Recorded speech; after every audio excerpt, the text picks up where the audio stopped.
Bienvenue dans l'univers de Mbok Bassa une fois de plus.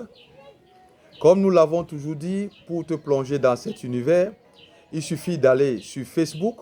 Au niveau de la recherche, tu saisis l'univers de Mbok Bassa. Mbok avec K et Bassa avec un seul S et deux A.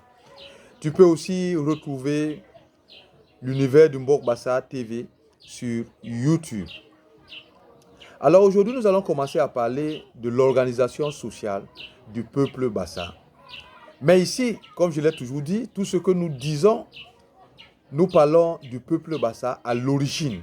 Cela veut dire, dès les premiers instants du peuple Bassa sur la terre, dès les premiers instants de l'homme sur la terre, pour parler dans l'universalité.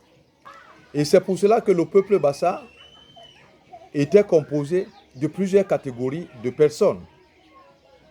Ce que nous devons déjà savoir, c'est que ce n'était pas hiérarchisé comme on peut bien le penser. Parce que ce que nous allons voir n'est pas, n'est-ce pas, des titres, mais c'est le travail que certaines personnes devaient exécuter dans la société. C'est pour cela que le peuple Bassa était composé d'une ting, d'une bombok, d'une yihop, d'une gwengwet, d'une djengel, d'une tibil makon, d'une côte dikou, et nous avions le peuple. Donc, comme je le disais tantôt, ce n'est pas une hiérarchie. Parce que, d'après les instructions, d'après les enseignements de nos ancêtres, tous les hommes sont égaux. Parce que même ceux qui sont venus du Mborlia, qui est l'univers de l'éternité, ne se dépassaient pas.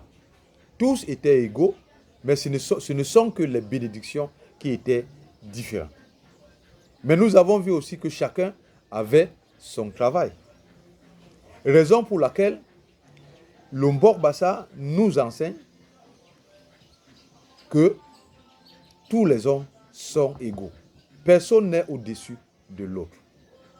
De la même manière, le Mbok Bassa nous enseigne que c'est le travail de chacun que nous venons de voir. Ça veut dire, être un Bombok, ce n'est pas un titre. Être une Djengel, ce n'est pas un titre. Être l'Unting, ce n'est pas un titre, mais c'est des fonctions. C'est le travail qu'on a à faire dans le peuple. Et c'est pour cela que nos ancêtres nous ont enseigné que chacun doit honorer le travail de son frère. Très, très important. Chacun doit honorer le travail de son frère. Ça veut dire, quel que soit le travail que tu fais, il ne faut pas penser qu'il est meilleur que celui de l'autre. Parce que tout ce que nous avons à faire, tout travail que nous avons à faire dans la société, a un rôle très important. Et c'est pour cela que dans la société, nous sommes comme les membres du corps. Tous les membres ne se ressemblent pas. La main ne ressemble pas à l'œil, ni à l'oreille, ni au nez. Mais chaque membre est très important. Et on ne peut pas dire qu'il y en a un qui est plus important ou moins important que les autres. Non. Une autre chose aussi qui est très importante dans cette organisation que le Mbok Bassa nous enseigne, par exemple dans le Mayema Mbok Bassa, le savoir social du peuple Bassa, ou la Bible, comme j'aime toujours l'appeler, de Mbok Bassa, au paragraphe 134, il nous a enseigné, il nous dit que personne n'est propriétaire du Mbok. L'Unting, l'Umbombok n'est pas propriétaire du Mbok.